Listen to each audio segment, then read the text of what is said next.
l'éducation nationale, Guirassy. Et je vous rappelle, monsieur le garde des Sceaux, je parle sous votre direction parce que on a dit qu'il n'y a jamais eu de dossier dans une procédure de levée d'immunité parlementaire. C'est totalement faux. Vous êtes un magistrat, vous savez qu'à chaque fois qu'il y a une demande, c'est motivé. Lors de la levée de l'immunité parlementaire de Ousmane Sonko, on nous a donné 15 documents. 15, je dis bien 15 et je vais vous les lire. La presse, après, je pourrais mettre à votre disposition le document.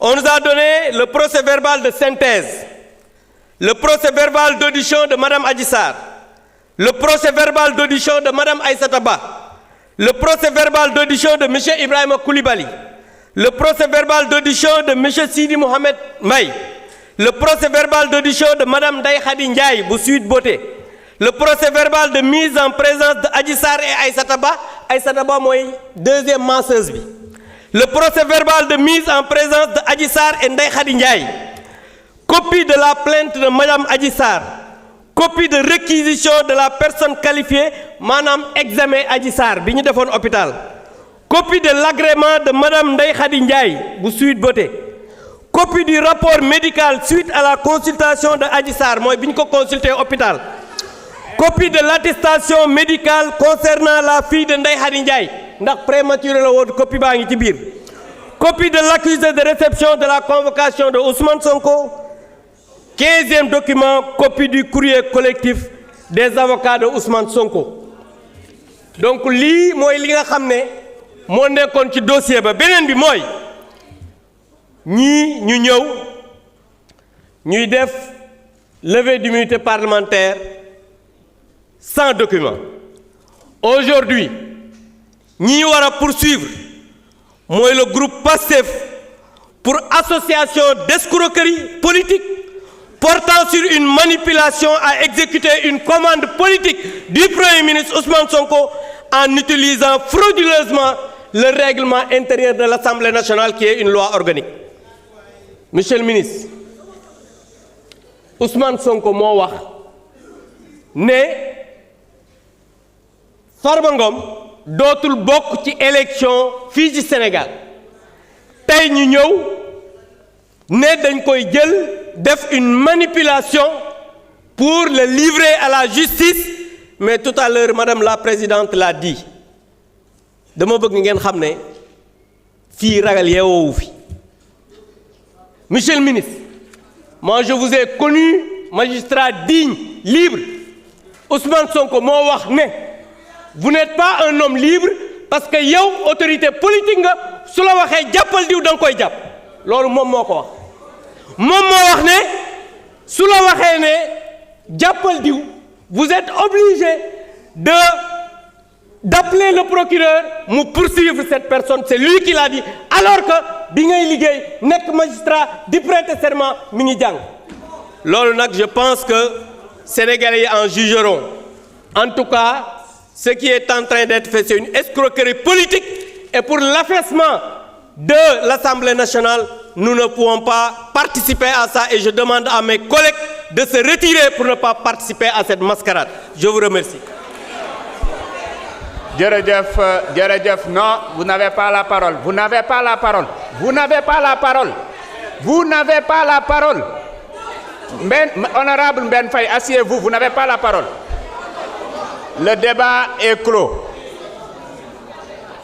Il faut respecter le règlement intérieur. Chers collègues, honorable One, chers collègues, nous avons toujours tenu à respecter le règlement intérieur. Continuons à respecter le règlement intérieur.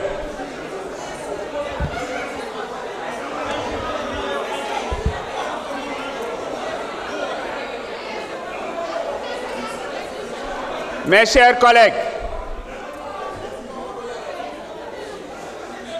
avant de procéder à la mise aux voix, je voudrais juste m'assurer que tous les députés ont bien inséré leur carte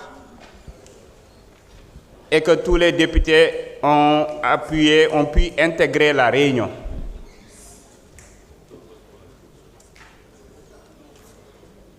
S'il y en a qui n'ont pas encore reçu leur carte ou qui ont des soucis pour intégrer la réunion, ils peuvent se signaler et les huissiers vont passer les assister.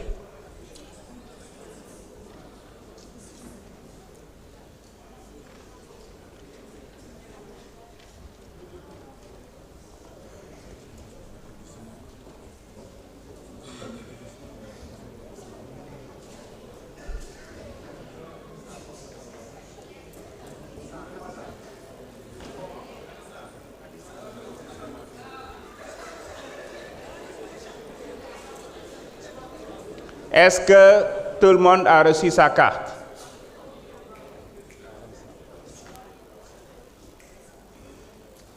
Honorable Khadissa. Oui.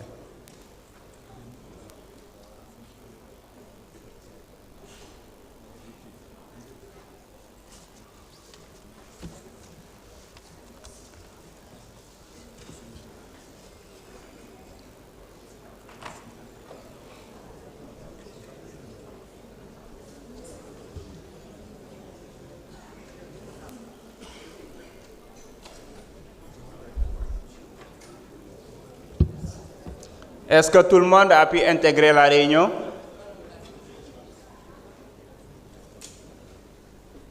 Mes chers collègues, le vote commence.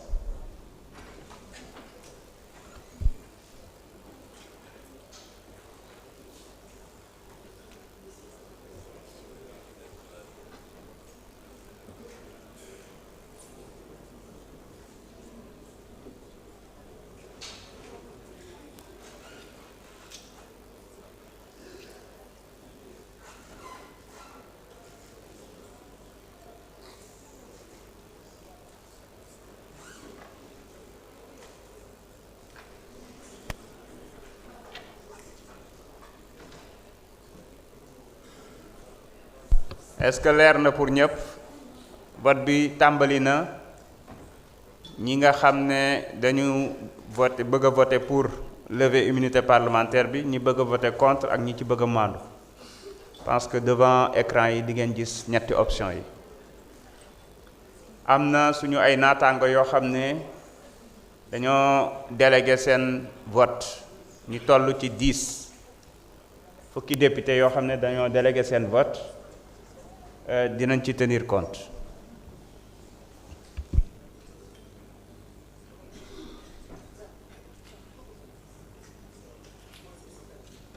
Est-ce que tout le monde a pu voter?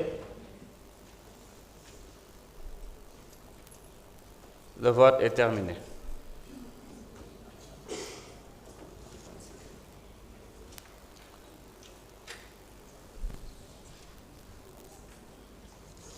Mes chers collègues, sur 165, nous avons 136 participants, dont 10 par